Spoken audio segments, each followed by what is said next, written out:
అసలు తను ఎలా ఉందో ఏం చేస్తుందో ఏమోలే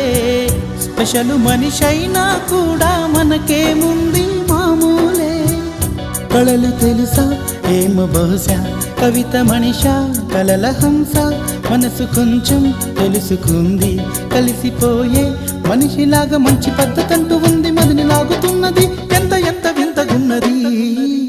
వెన్నెల్లో హాయ్ హాయ్ మల్లెల్లో హాయ్ హాయ్ వరాల జల్లే కురిసే తప్పెట్లు హాయ్ హాయ్ ట్రంపెట్లు హాయ్ హాయ్ ఇవాళ్ళ మనసే మురిసే మే నెలలో ఎండ హాయ్ ఆగస్టు వాన హాయ్ జనవరిలో మంచు హాయ్ హాయ్ రామా హాయ్ గుంటె చాలు నండి వెయ్యి మాటలెందుకండి వెన్నెల్లో హాయ్ హాయ్ మల్లెల్లో హాయ్ హాయ్ వరాల జల్లే కురిసే తప్పెట్లు హాయ్ హాయ్ ట్రంపెట్లు హాయ్ హాయ్ ఇవాళ మనసే